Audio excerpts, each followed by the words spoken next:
fún yín tí ọmọ ìtọ́ bá yẹn àwọn ọmọ ṣe yára yàmà yàmà káàkiri. ẹgbẹ́nu lọ tẹ bá mọ̀ pé ẹ bá lè fẹ́ mọ̀rọ̀ sọ ara mọ̀rọ̀ sọ. ẹnu yín ẹjẹrú ni. ṣẹjẹrú ni ẹnu yín rún.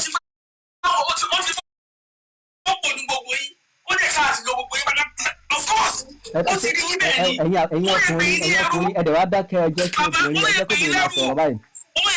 ṣé kìrìsìtẹ́nì ṣẹ́sìn náà lè rí kẹ́mà lè kọ́ńtúrò obìnrin kẹ́mà lè kọ́ńtúrò obìnrin. ẹ̀yin náà máa tó wà fún wọn yóò dá ọ̀rẹ́dì ẹ̀yin náà máa tó wà fún wọn yóò dá ìwà ìwà tó bá wà káyé mu ni. èmi ò kì í ṣe mọ́tẹ́tọ̀ ni màá ti mú tiwọn. ẹ̀yin jẹ́ mọ́tẹ́tọ̀ ẹ̀ mú tiwọn báyìí. mọ́tẹ́tọ̀ sọ̀rọ̀. ẹnìkan bá ṣàlù láti máa sọ̀rọ̀. If you go low, I will go lower with you. àwọn ọmọdé tó ń lò ẹ mú tí wàá bí wàhálà wọn bẹ yàdé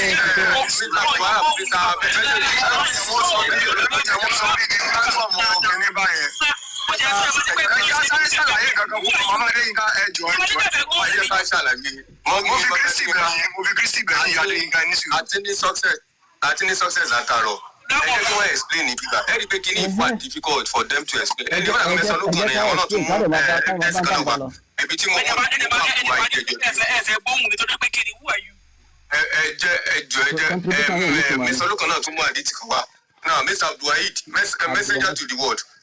Now ẹ̀yẹ́ kan explain ní bíbá ṣé lóòótọ́ ni Muhammadu ṣe ìfẹ́nu according tó ń bẹ nínú àdìtì tá a wà wájú ṣé lóòótọ́ ló ṣe ìfẹ́nu òun ni Umaru ni ẹ ṣàlàyé ṣé lóòótọ́ ló ṣe ìfẹ́nu. ẹjọ mo fẹ́ kan yan moderator kan kọ́ máa wo time bóyá 5 minutes ẹ máa fún mi ní. ọ̀rọ̀ táìmù kọ́ nílé bàbá. ó máa ní ìtumọ̀ àti ìṣe bá látọ̀ ọ̀rọ̀ fún mi. máa fún ní 2 minutes máa fún ní 2 minutes ẹ jẹ́ fún ní 2 minutes. ok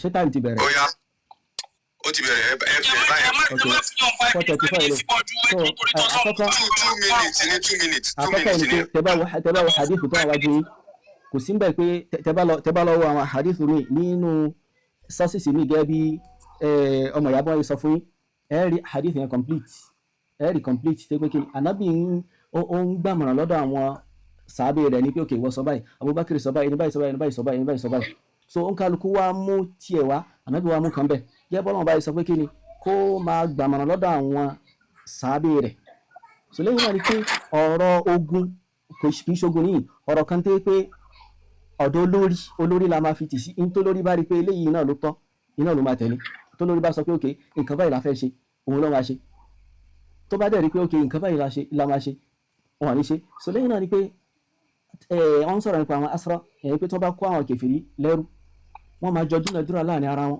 ṣé káwọn pa wọ́n ni àbí káwọn ṣe kíni káwọn dá wọn padà ìgbà míì ó lè jẹ́ pé fídíà ransom tẹ̀sán yóò lè jẹ́ pé wọ́n máa fi release àwọn mùsùlùmí míì tó wà lọ́wọ́ wọn ni kì í ṣe ransom ò kì í ṣe dandan kó jẹ́wọ́ ìgbà míì ó lè jẹ́ pé wọ́n máa fi release àwọn muslim tó wà lọ́wọ́ àwọn kèfèrí ìgbà míì ó lè jẹ́ pé kí ló lè jẹ́ pé nǹkan mìíràn máa gbà so lẹ́yìn náà ni pé ìtẹ̀wá fẹ́ mú jáde nínú hadith yìí kò sí ń bẹ̀ torí pé kíni torí pé kíní ni àwọn ọlọ́wọ́n bá ń dájọ́ ọ̀rọ̀ yẹn kọ pé kíni turiduna arada dunya ẹ̀yin sahaba ẹ̀yin companions tẹ̀mú opinion pé kí ànábì gba ransom wa ẹ̀ ń fẹ́ ilé ayé wallahu yuridul akhirah ṣùgbọ́n hereafter iná ni Allah fẹ́ so kì í ṣe ànábì lọ́wọ́n bá ń bá wí bí kì í ṣe ànábì lọ́wọ́n bá wí ní bí ẹ̀ rí pé kí turiduna tẹ́ bá lọ́wọ́ ní tafsir bẹ́ẹ̀ tafsir al-Baghawi lápẹjọ ẹ̀ rí pé kí ni turiduna antum ayyuha sahaba pé ẹ fẹ́ ẹ̀yin sàábé kì í ṣe ànábì náà lọ́wọ́n bá ń bá wí so in tó wà nínú hadith tẹ́ mú ayé náà lélẹ̀. Mr.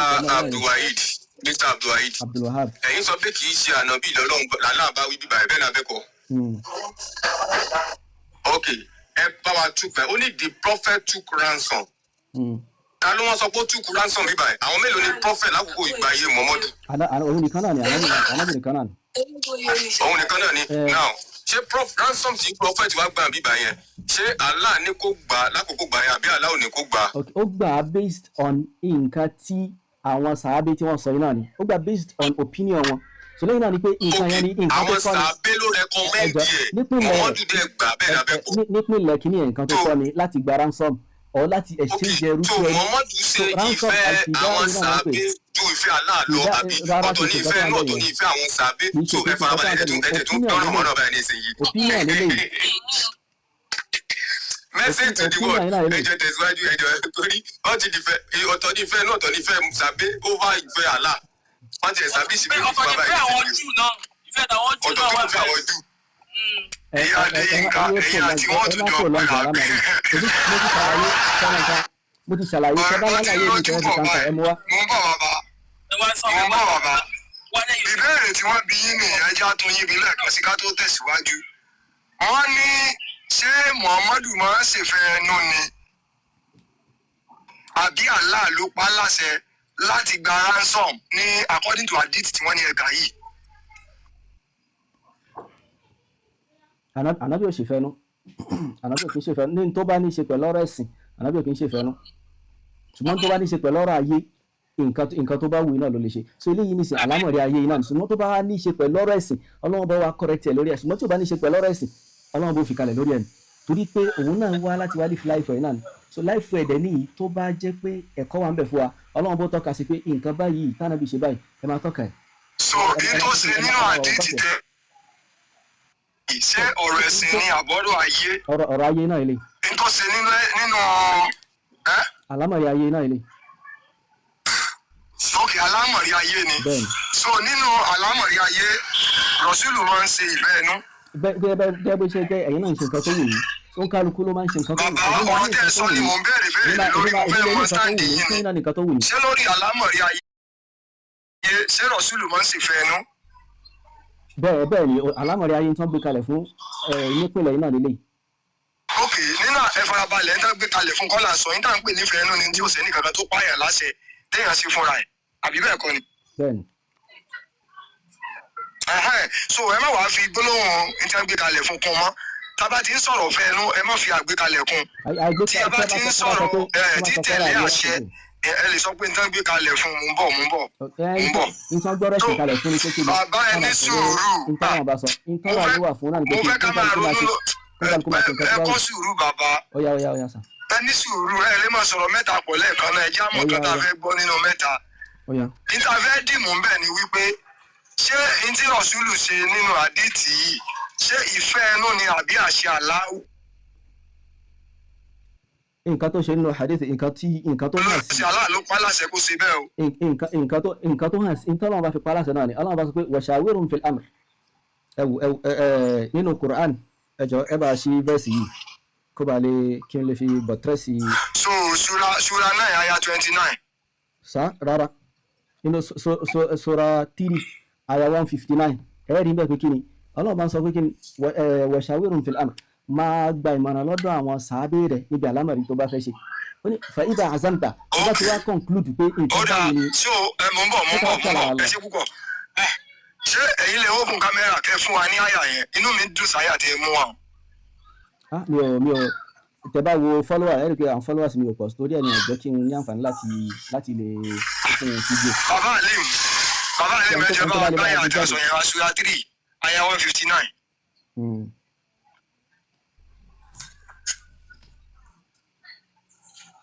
ibi tá a tún bá yàrá já ẹ̀ ó tún dáa. ẹjọ́ ta ló lè bá wa gbé àyà yẹn síta ẹ dákun.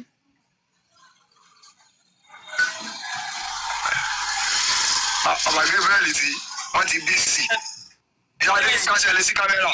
ẹ bá fún mi ní few minutes kí n fi bọ́lẹ̀ nù. 3159 3159. ẹ fún mi ní few minutes kí n fi bọ́lẹ̀ nù mọ́tò. ok.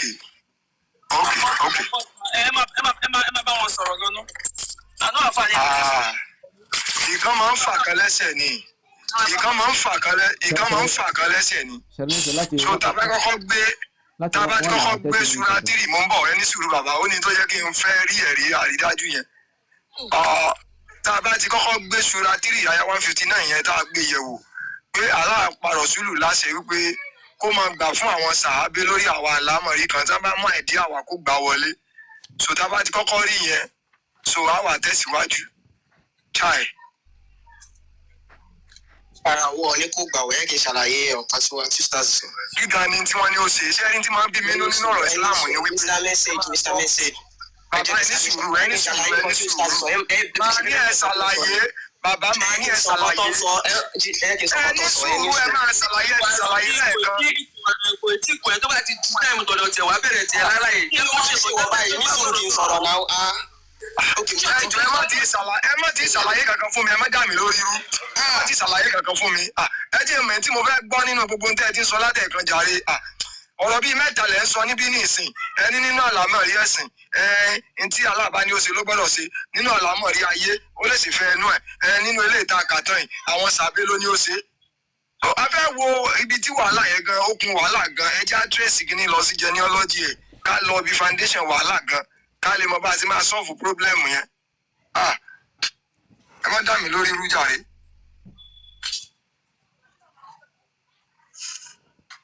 Dárí Gabriel tí wọ́n bí sí ní mi tẹ̀lé sí kámẹ́rà, bóyá géèmì gan sí kámẹ́rà. Ẹjọ́ ẹ ṣe kó ba lè yá. Táìmù lọ. Ẹjọ́ ẹ sí kámẹ́rà.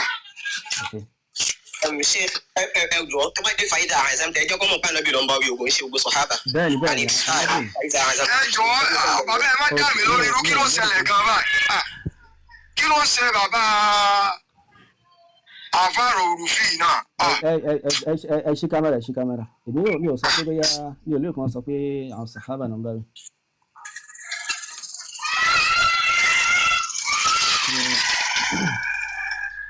Surah 3 àyà 59. 159. 159. Bẹ́ẹ̀ni.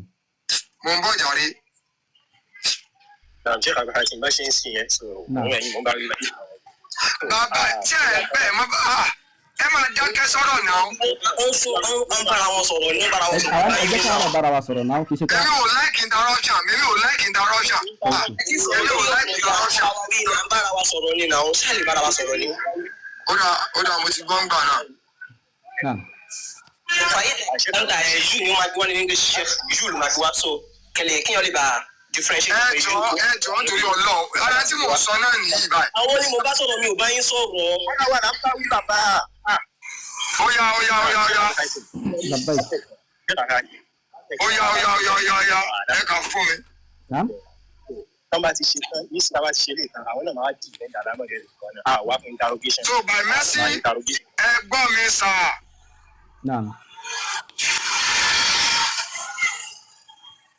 Ẹ jẹ́ kí n brighten lójú screen. Ó ní so by mercy from Allah, you are lenient with them. And if you had been rude and harsh in hearts, they will have disbanded from about you. So pardon them and ask forgiveness for them and consult them in the matter.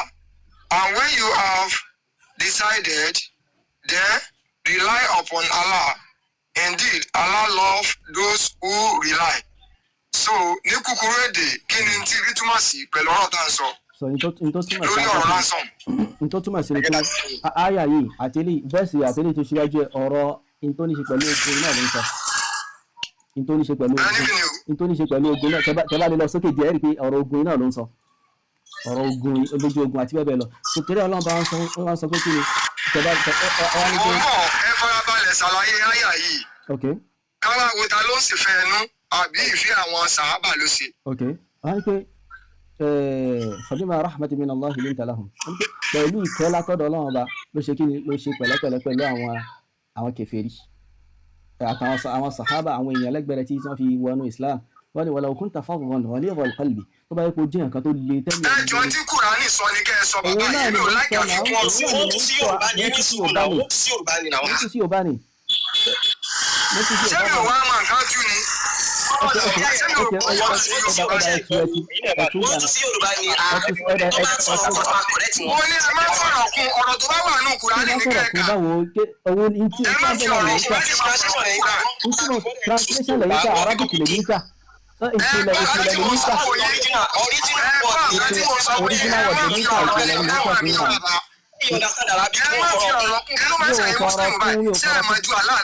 Wọ́n fi ọ̀rọ̀ kún sẹ́ẹ̀. Kò sáfikún ẹ̀ ṣe báwọn yẹn náà ti bẹ́ẹ̀ gbé yẹn. Mi ò fọ̀rọ̀ kan kún. Bí mo ṣe ń kà ni mò ń tu. Ọ̀dà ẹja kẹ́mi ò bá yín ka Yorùbá tẹ́ ọ̀dà ẹjẹ́ mi ò bá yín ka Yorùbá kò nídìí kẹ́ fi kankan kún. Ẹjẹ́ bá yín ka Yorùbá. Ẹjẹ́ bá yín ka Yorùbá. Kí ló ṣẹlẹ̀? Ó ó pè nípa àánú látọ̀dọ̀ Allah. Ìwọ kì í ṣe ẹni tó rẹ̀gbọ̀kún lé wọn nìkan. Àti pé rárá bí o bá jẹ́ ẹni tó rẹ̀gbọ̀kún ìbílẹ̀ tí ní sẹ́ńsà yẹn ìbílẹ̀ tí ní sẹ́ńsà yẹn àwọn méjìlá la sọ̀rọ̀ lẹ́ẹ̀kan náà àwọn méjìlá sọ̀rọ̀ lẹ́ẹ̀kan náà kí ló dé líǹtà aláhùn ó rọ̀ fún wọn ó jẹ́ni tó ń bá wọn lò pẹ̀lú pẹ̀lẹ́pẹ̀lẹ́ líǹtà aláhùn fún wọn nítorí wọn bẹ́ẹ̀ nìyẹn walaw kunta faddan ghalidhal qalbi tó bá jẹ́ nìkan tó le tẹ́mi ẹ̀ le kókókó ni lanfaddu min hawlik wọn bá túká lẹ́gbẹ̀ẹ́ rẹ ni sẹ́rùdù tí wọ́n sì pé kéèyàn lé kókókó. wọn bá túká lẹ́gbẹ̀ẹ́ rẹ ni wọ́n ní fa'fu anhum foríjì wọn ṣàmójúkúrò fún wọn wastaghfir lahum wa máa ṣe kí ni máa tọrọ àforíjì fún wọn pé kọ́nà bá kó ṣàforíjì fún wọn wa shawirhum fil amri máa ṣe kí ni máa bá wọn dámọ̀ràn níbi àlámọ̀rí so níbi àlámọ̀rí níbí ok kí má ti fi hàn kankan wọ́n ní kí fa idha azamta tó bá ti wá tẹ́ bá ti ṣe ìwá tẹ́ bá ti jọ fọ̀rọ̀ jom tọrọ ọ̀rọ̀ tó wá tí wọ́n lò consult them in the matter when you have decided. kí ló pé. máa bí wọ́n léèrè lórí ọ̀rọ̀ tẹ́ bá fẹ́ ṣe àbí nǹkan tẹ́ bá fẹ́ tẹ ìgbésẹ̀ tẹ́ bá fẹ́ gbé. rárá o ẹ wo máa wádìí lọ́wọ́ wọn ìfẹ́ tinú wọn lórí tẹ́ bá fẹ́ ṣe. ibùdó ti rí tùmọ̀ jẹ́ nǹkan ibùdó ti rí tùmọ̀ yìí consult them in the matter fún stop wà bẹ́ẹ̀ ntọ́ àwájú yín gan ntọ́ àwájú yín fún stop wà bẹ́ẹ̀ after matter and when you have decided mushawara ni. ó continue ni àbí full stop wà bẹ́ẹ̀. full stop wà bẹ́ẹ̀ náà full stop wà bẹ́ẹ̀ tẹ́jú síwájú. kí ló wá dé tẹ wá ń da méjèèjì pọ̀. àbó mo ṣe ń dà papọ̀ bó máa ṣe wá kà. moderator Mr. Alim ẹjọ bá mi mú to you trust me. Let me tell you. mú to ẹjọ bóyá kẹ ẹja méjì nínú wọn. ẹjẹ kí o ṣe sọ̀rọ̀ sí Mr. Alim ẹja méjì nínú wọn. wa shawirhum fil amri and consult them in the matter. Wọ́n ti mú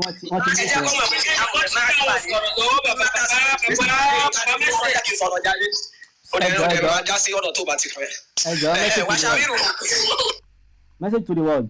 èèyàn mẹ́ta ló ń sọ̀rọ̀ lẹ́ẹ̀kan náà wọ́n àjẹ́ ká gbọ́ nǹkan tẹ́nìkan sọ. Message to the world. ẹ̀yin Muslims ọ̀yà ẹ̀sìn Mr. Abdulwahab. Yeah, mo wà pẹ̀lú and consult them in the matter. máa consult wọn níbi àlámọ̀rí yẹn àlámọ̀rí wo lẹ́jọ́ dìmátà yẹn àlámọ̀rí wo lẹ́jọ́ ok àlámọ̀rí ẹ máa sì tẹ̀síwájú mo kàn fẹ́ kílẹ̀ kankan ní ẹ̀yin Muslims tó yẹ kẹ́ ẹ mọ̀ pé a máa ń respect ara wa bí báyìí. àwa là ń show respect jù níbí. ẹ sọ àwa là ń show respect sí níbí. ẹ̀yin náà wo statement tí àfa yẹn sọ lẹ́sàn pé kẹ́ni kí wọ́n gbẹ́nu sọ àbí kí wọ́n dákẹ́ kìnìkan inú náà.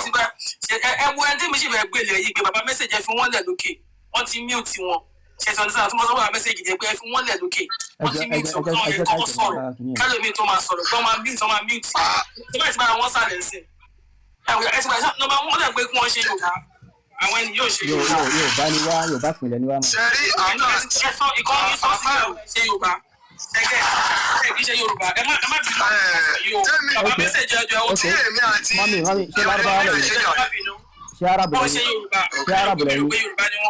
èyí ò tí ẹ̀ ní mí nìyẹn wò. bàbá ẹ máa gbọ́ ìwọ́n ti sọ ìyá Adéyínká God bless you ẹ jọ Daddy Gabriel tí mo bá tún ti ń bá Abdulwahab sọ̀rọ̀ tí trust go bá tún ti dá sí ẹ jọ ẹ bá mi já wọn bọ́ọ̀lẹ̀. tíbi tí ẹ sọ ní pé àwọn yẹn tó wọ́n ti mute wọn wọ́n ti mute bàbá trust go wọ́n ti mute kejì yẹn wọ́n mú tara wọn tí wọ́n ń dá sọ̀rọ̀ yẹn ẹ tó ń sọ̀rọ̀ náà ó mà ká tó ń sọ. ẹ stop wọn wọn làwọn ti pọ̀ ju ẹjọ́ kù wọn kẹ́ni kan bàbá wọn sọ̀rọ̀. àwọn èèyàn mute wọn àwọn èèyàn mute wọn pẹ̀lú gbogbo wọn yẹn sọ ṣé wọ́n gbé ẹ sì fún wọn lẹ̀ lókè o àwọn mute wọn o. Alright, bàbá Abdulwahab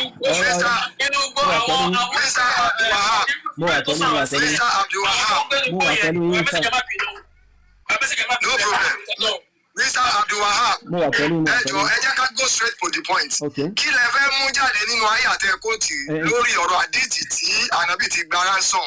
Tí mo fẹ́ mú jáde kí lẹ fẹ́ mú jáde kí gangan ní style èyí ṣé ìfẹ́ inú àwọn sàhábà ẹni sùúrù ṣé ìfẹ́ inú àwọn sàhábà ni Rọ̀súlù ṣe ni àbí ìtọ́ni Allah àṣẹ Allah ló tẹ̀lé àbí ìfẹ́ inú Muhammadu ló ṣe èwo nínú mẹ́tẹ̀ẹ̀ta lẹ fẹ́ ká dúró lé lórí?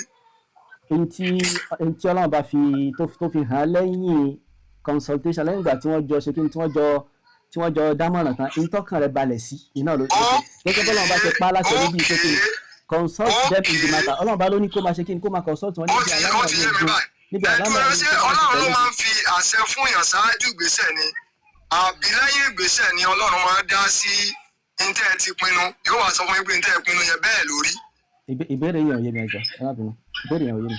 no àlàyé tẹ́ ẹ ṣe ló jẹ́ ìbéèrè béèrè mo ní pé ṣé ọlọ́run ló máa ń pa àṣẹ fún yàn pé báyìí ní ká ẹ ṣe lórí nǹkan o àbí lẹ́yìn tí èèyàn méjì ọ̀rẹ́ àtọ̀rẹ́ bá pinnu nǹkan tán tàbí ẹ̀gbọ́n àtàbúrò bá pinnu nǹkan tán lọ́lọ́run ṣẹ̀ṣẹ̀ wá fi táǹpù lu wípé n tẹ́ ẹ sọ yẹn bẹ́ẹ̀ ṣe ní kórì yẹn gan bẹ́ẹ̀ ni mo ṣe fọwọ́ sí pé kórì. àti mo ti sọ ohun tó jọ mélòó ìsíwájú tẹ́lẹ̀ wípé kí ni wípé irú nǹkan báyìí lẹ́yìn ìgbà táwọn bá ti pinnu pẹ̀lú àwọn sàhábà tó bá jẹ́ pé tí wọ́n kàn sí ìbò lórí yẹn ọlọ́run bò ṣe kí ni kì í ṣe nǹkan tó ọlọ́run bá fẹ́ wọ́n ṣe ọlọ́run bò correct wọn rárá kò rí bẹ́ẹ̀ so lẹ́yìn náà ni pé n tí wọ́n ń sọ ó lè right ó lè wrong ó lè ṣe déédéé àdínà àwọn sàhábà tó yẹ pé yóò sọ̀rọ̀ báyìí irú ọ̀rọ̀ tó sọ yẹn ọlọ́run bó sì sọ Kùránì. ọ̀dà ní kúkúrú èdè bàbá èmi ò láìkì ọ̀rọ̀ púpọ̀ sókè ni mo máa ń láìkì ọ̀rọ̀ ẹ lọ sí point ní kúkúrú èdè nígbà tí àwọn sàhábà fún Muhammadu ní ìmọ̀ràn Muhammadu tẹ̀lé ìmọ̀ràn yẹn Allah wá sọ pé dáa bẹ́ẹ̀. kò yé mi. ọ̀dà kí ni àlámà rí gbogbo àlàyé tẹ́ ẹ ṣe kalẹ̀ látẹ̀ẹ̀kan kí ni túdì rẹ̀ kí ni tó já mọ́. nǹkan à ń sọ fún yín náà ni pé kí ni n tó ní ṣe pẹ̀lú ọ̀rọ̀ ogun pẹ̀lú ọ̀rọ̀ pé afẹ́ èyí tí àwọn mùsùlùmí tí wọ́n rí kó lójú ogun. ẹ jẹ́ àmọ́ kókó orí tó bá fa action ṣe máa gbọ́ ìbéèrè tá à ń béèrè ni nígbà tí Rọ̀ṣúlù gba ransom ẹ jẹ́ kó yé wa wípé àwọn sàhábà ni wọ́n fún ní mọ̀ràn ó dẹ̀ gbàmọ̀ràn wọn bẹ́ẹ̀ aláàdẹ̀ sọ pé dáa ṣé n tẹ́ ń sọ nìyẹn àbí Rọ̀ṣúlù ṣe ìfẹ́ inú ara rẹ̀. Rọ̀ṣúlù ò ṣe fẹ́ inú ara rẹ̀ kò ṣe fẹ́ inú ara rẹ̀. ó gbàmọ̀ràn àwọn sàhábà aláàdẹ̀ sọ pé dáa. ó gbàmọ̀ràn àwọn sàhábà ọlọ́run báyìí ṣe kiri ó sì correct wọn lórí pé n táwọn sàhábà fẹ́ yìí nǹkan ni nǹkan tó ráyè. tó ní wọ́n dá padà tó ní wọ́n dá ransom yẹn padà. lè mọ̀.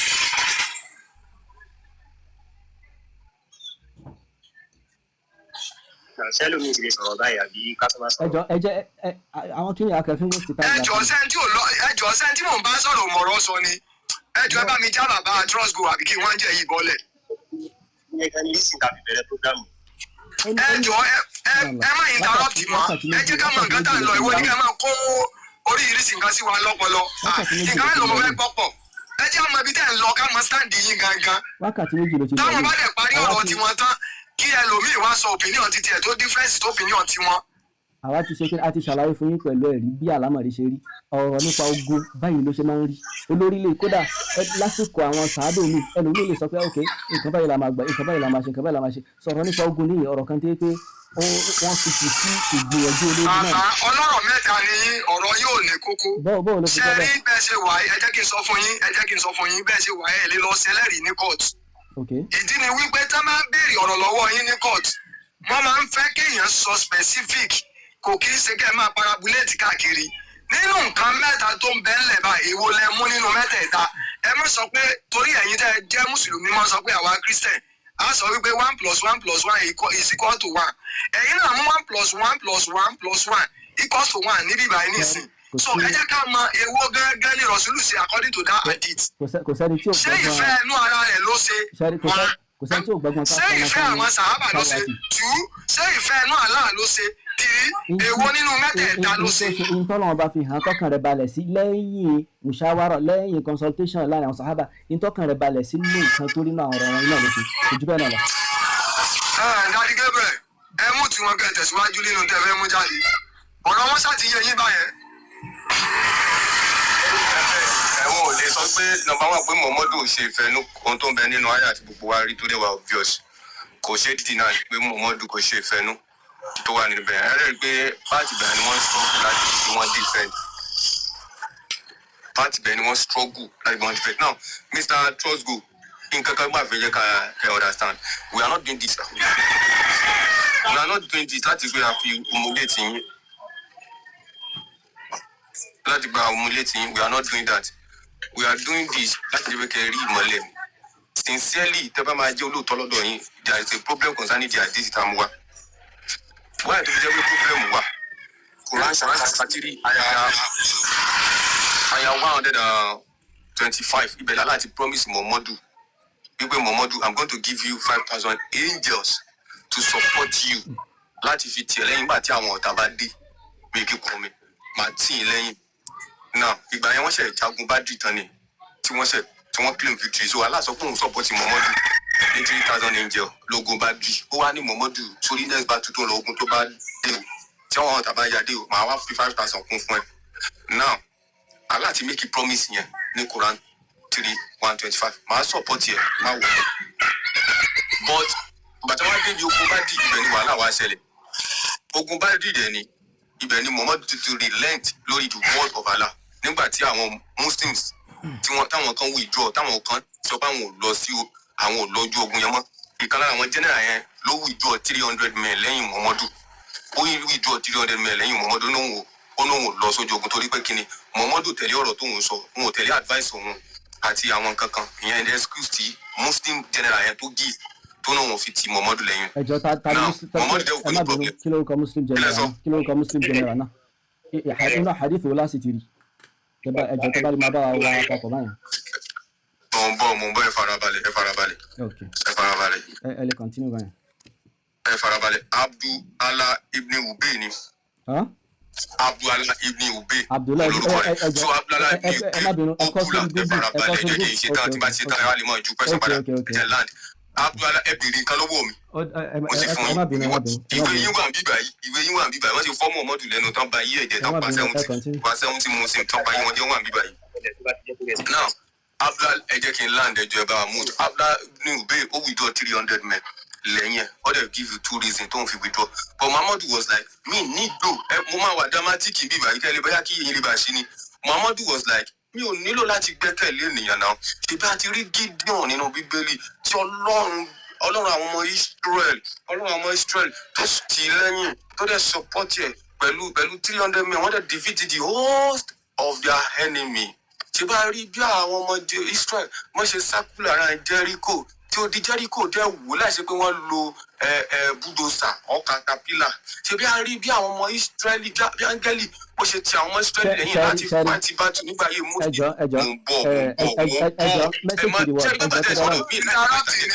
evangelist Gabriel ẹ fún mi ní moderator ẹ sọ mi di moderator ẹ moderator yìí ti fún ó máa wà limited ó dàbí 30 ni ó ti fún mi ì lè yan moderator mọ́ tí má bá yan moderator máa yẹ tó máa yọ kan fún kan ó dẹ̀ máa tọ́mádé tí máa yọ anybody ní ìsìnbà ní sí òsín bíbá yìí ó máa rí lọ́kàn yẹn pé mo ti yòówù.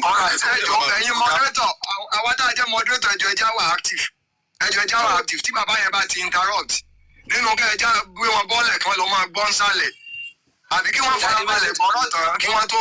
ẹ bá rí ọlá tó ń jẹ pé mò ń ṣe moderator gbogbo nǹkan tó ń ṣe yìí ẹ̀yin náà mọ̀ mí gbogbo eléyìí mi ò rí sí gbogbo. ṣebí dadi Alim moderator ni wọ́n. ẹ jẹ́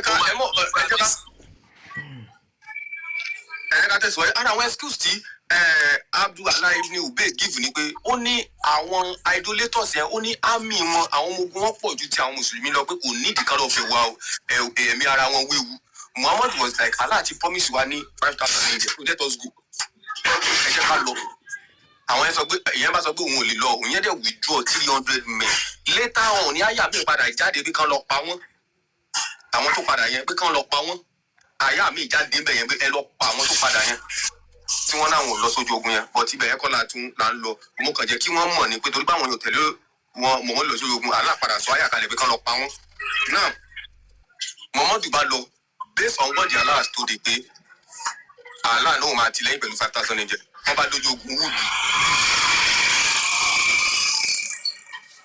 wọ́n fẹ́ báyé Muhammadu àtàwọn ọmọ ogun wọn jẹ́ wọ́n pa 70 Muslim Muhammadu expect pé kí Bàlákà tí Allah promise kó sọ̀kalẹ̀ láti tì lẹ́yìn lójú ogun Muhammadu rí kankan wọ́n fi báyé Muhammadu jẹ́ díẹ̀ ló ẹ̀mí Muhammadu bá bọ́ sí lójú ogun yẹn náà kẹ́lí bá wà mọ̀ dáadáa wípé wọ́n báyé Muhammadu jẹ́ lójú ẹ̀yẹn.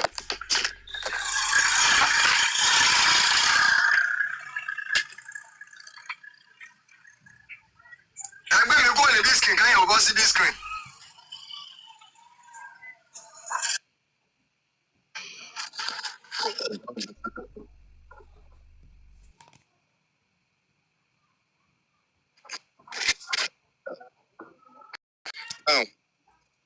Now, only Ta Ibn Ubaid and Sa'id ibn Abu Waqqas were with the prophet. One of the most critical hour in the prophet life. The idolaters attacked the prophet from any side that they could. Utbe Ibn Abi Waqqas hit the prophet with a stone. The prophet fell on his side. One of his teeth broke. His lips cut until the Malaka.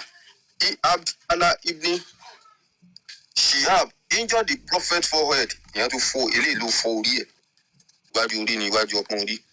Abd Allah Ibn Abi Kamai hit Mobile to see Ubani.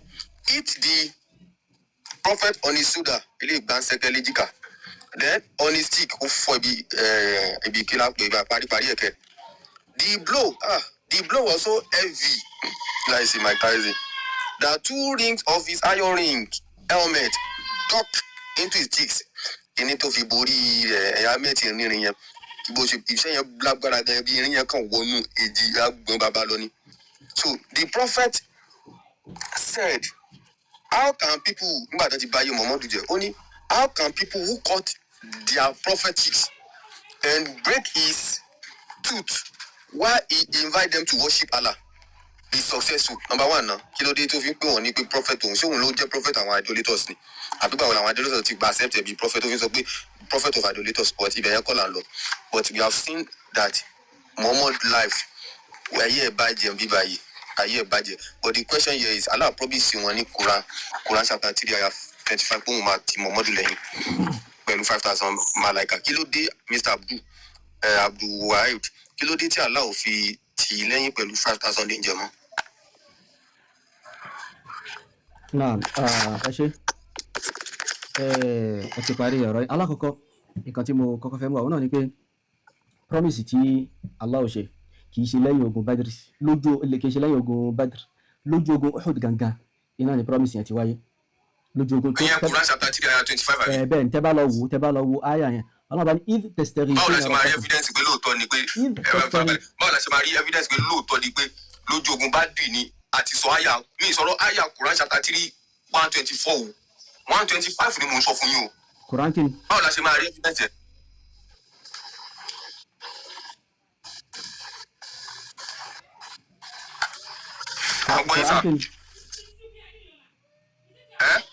Quran kí lẹ pé. Quran 125 ìyẹn 5,000 angel.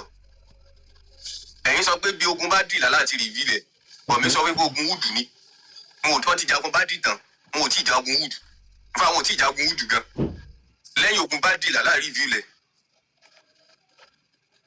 ok mo ń bọ̀ now àkọ́kọ́ ok o ti ọ̀tọ̀ ní verse tí mo wò tẹ́lẹ̀ àkọ́kọ́ ni pé tí Allah bá support Muhammadu ní 5,000 angel yẹn mọ́. àkọ́kọ́ ni pé Ọlọ́run bá support ẹ̀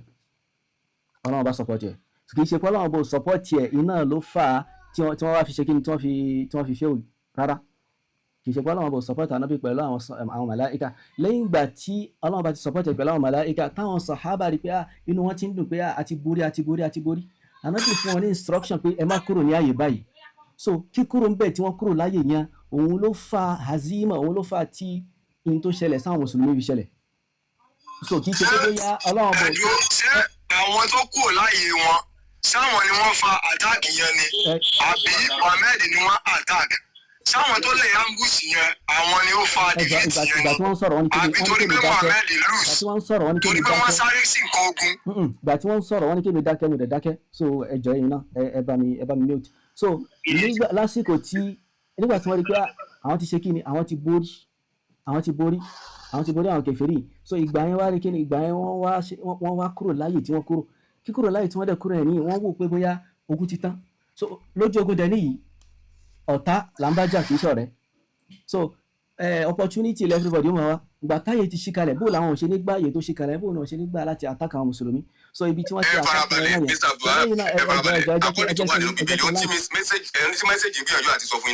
Bíbélì wa sọ pé Ọlọ́run kì í fi ọ̀pọ̀ ènìyàn jagun bọ̀ lọ́dọ̀ tí yín Allah nílò ọ̀pọ̀ ènìyàn kó tó di kó jagun bẹ́ẹ̀ ni a fẹ́ kọ́. náà kì í ṣe dandan kì í ṣe dandan. ok ṣe dandan tí wọ́n ní tẹ́wọ́n fi gbogbo torí báwọn yẹn withdraw torí ẹ̀ ní Muhammadu fi lose nígbà tí Allah ti promise wọn ní 5,000 angel. ṣé ẹ̀yin ò mọ̀ nípa ogun ni ṣé ẹ̀yin ò mọ̀ nípa ogun ni ẹ má fi làákàyà àwọn ẹ̀ṣẹ́ nínú ẹ̀yin ẹ̀ṣẹ̀ bá mọ̀ nípa ogun tó ṣe ní náà lè ok ẹ̀yin kàlẹ̀ kalẹ̀ ẹ fi ọ̀rọ̀ tẹ́ ẹ kalẹ̀. sọ yẹn bàbá àdúrà ẹni sùúrù ẹ má bínú. ṣé àwọn tí wọ́n fi sí ààyè tí wọ́n fi lé ambush sílẹ̀ àwọn ló jáde láàyè yẹn nígbà táwọn ọ̀tá yẹn tàn wọ́n bíi pé wọ́n ti dìbìtì wọn tá fi kúrò níbi ambush tó fẹ́ sáré sí nǹkan ogun ni àbí wọ́n withdraw torí ìtàn méjì rẹ̀ ń gbé síra wọn báyìí o.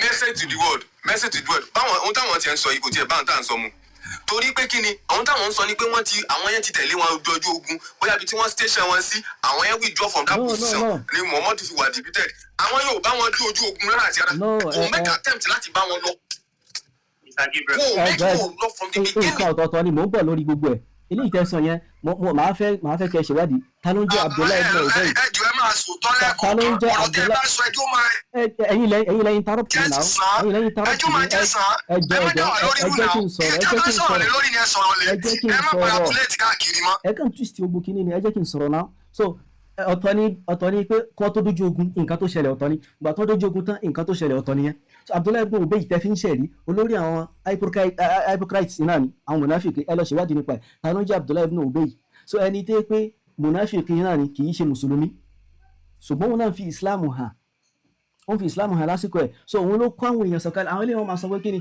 la in raja'na ila al-madinati la yukhrijanna al-a'azzu minha al-adhall táwa fi lè padà sí Madina àwọn tá lágbára á lé àwọn ànábì àti àwọn sàhábà rẹ̀ lé wọn jáde wọ́n ń pè ara wọn lálágbára wọ́n ń pè àwọn sàhábà ní ọ̀lẹ àtànábì so Abdullahi ibn Ubay tẹ́ fi ń ṣẹ̀lí tó kọ́ àwọn èèyàn jẹ́ padà lójú ogun mùnáfíkì ni kì í ṣe mùsùlùmí kò sínú àwọn sàhábà àkọ́kọ́ nìyẹn so anabi ò wá sọ pé eléyìí ti kọ́ àwọn jáde ẹ má jẹ́ kí n hold on. Daddy Gabriel hold on bàbá Daddy Gabriel ẹ jọ mo fi yọ náà lọ́rùn bẹ̀yẹn ẹ bá mi tún àdìtì yẹn kà fún wọn lẹ́ẹ̀kan sí kí wọ́n á mọ tí wọ́n ń dàn lé lórí torí sórí ọ̀tọ̀ọ̀tọ̀ ní nǹkan méjì tí wọ́n ń sọ fún wa yìí ẹ jọ ká má dà wá lórí irú ẹ jọ nítorí ọ̀nà ẹ bá bá wọn tún àdìtì yẹn kà kí wọ́n wá ṣàlàyé lórí ní tẹ́ ẹ bá kà fún wọn ẹ má dà wá lórí irú ẹ jọ.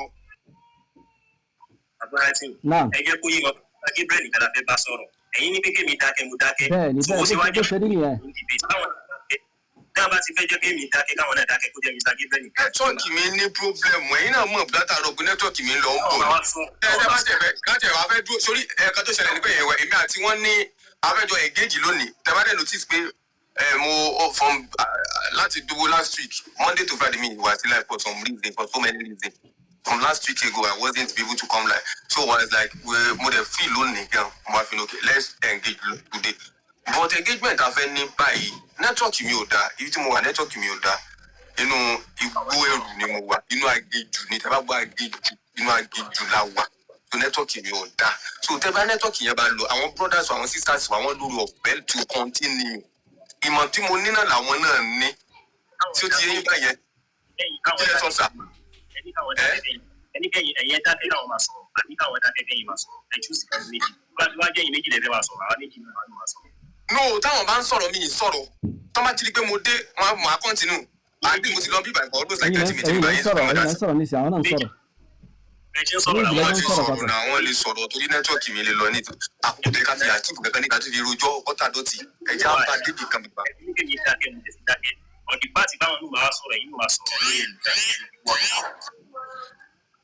ṣé ká tẹ̀síwájú àbá?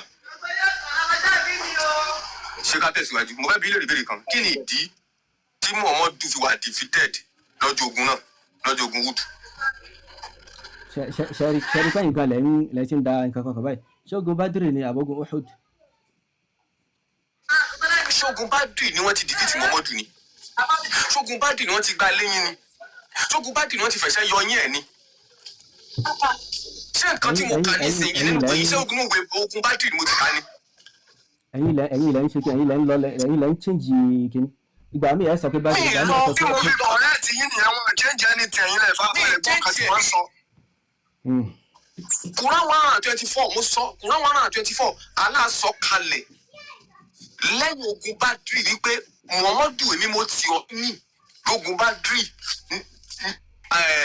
malaika 3000 angel later ní 125 ní mọ̀ aláàtọ̀ wá sọ pé tó bá ti di next battle màá tiẹ̀ lẹ́yìn ní 5,000 lẹ́yìn Badri ní ogun Wúdù dé sọ̀nà wo ni kò sí bẹ́ẹ̀ ṣe máa sọ̀rọ̀ Badri kò sí bẹ́ẹ̀ ṣe sọ Wúdù dẹ́ ní sọ̀rọ̀ Badri náà ẹ̀dẹ̀ fẹ́ máa play ẹ̀ fẹ́ máa gaslight bí báyìí.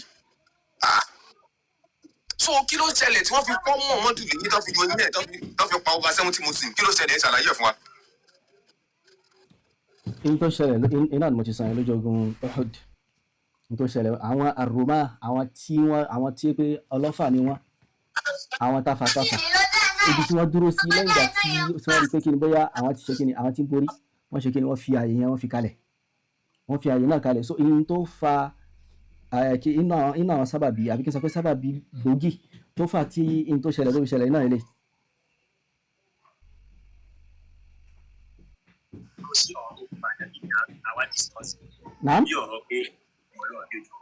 bẹ́ẹ̀ni. because kò yé mi má báyà àti jà ìbá ti bàjẹ́. jẹ́ ká padà sí point báwo ni sí Jésù lè tọmọ náà.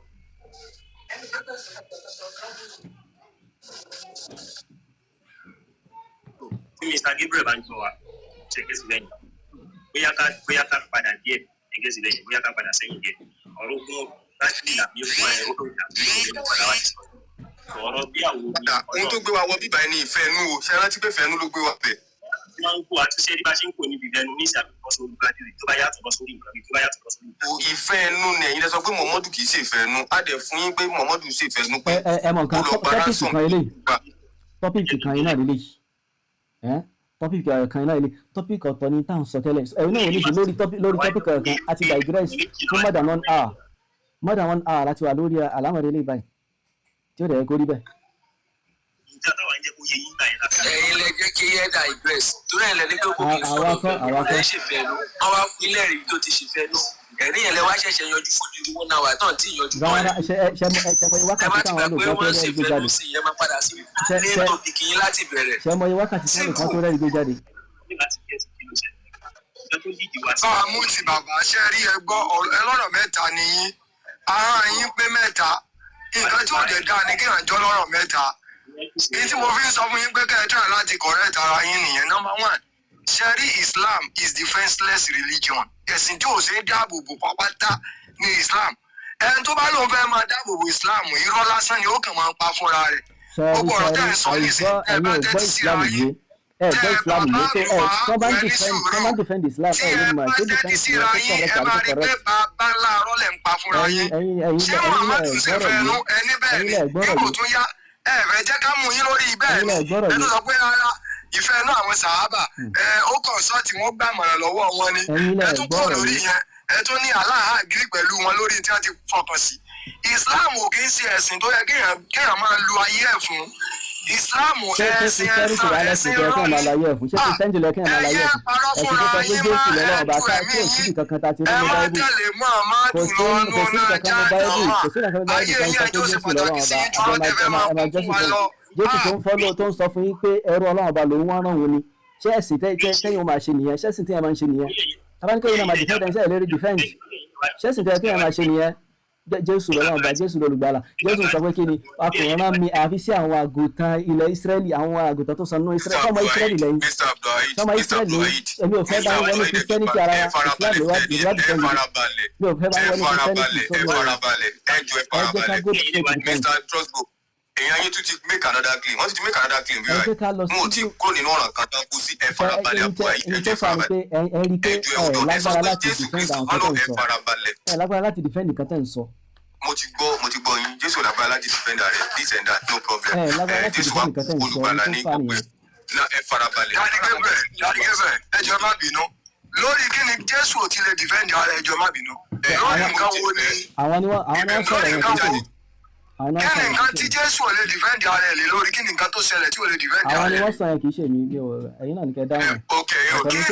kí ni tẹ́ ẹ̀ sọ̀rọ̀ lé lórí ajẹ́pọ̀rọ̀ lásán lẹ̀ kì í sọ tẹ́lẹ̀. ọ̀sán ní sọ fún yín alẹ́ sọ fún yín. mo sọ̀rọ̀ lọ síbẹ̀ lọ ẹ̀yin lẹ sọ̀rọ̀ náà ẹ̀yin lẹ sọ bẹ́ẹ̀ kì í ṣe mi mo sọ bẹ́ẹ̀. ẹ̀yin lẹ sọ nǹkan yẹn kì í ṣe mi mo sọ ẹ fẹ́ ti ọ̀rọ̀ sí mi lẹ́nu ní báyìí.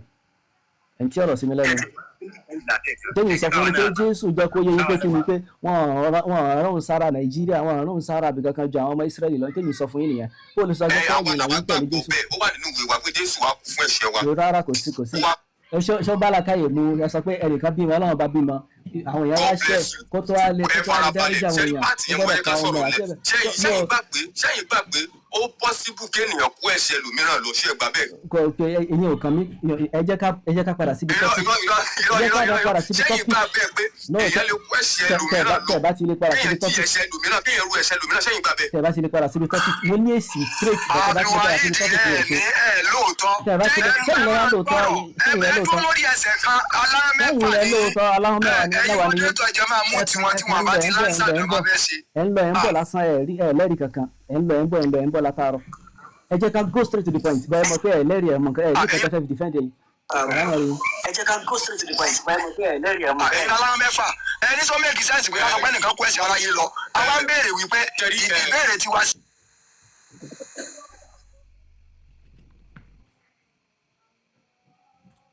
jáde láìpẹ́ tẹ́ struggle láti defend ibi tí Muhammadu tó ti ṣe ìfẹ́ nu. ẹ̀ẹ́dẹ̀ yàwọn náà dẹ̀ tún gbé àdìtì jáde sọ ibùkọ́rí àdì 3,600.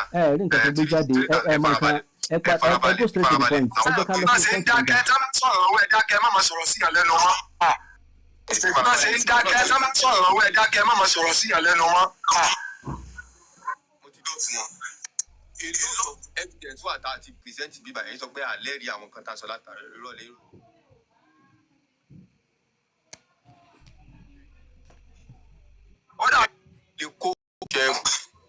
ó dàbí pé automatic join ló wà automatic.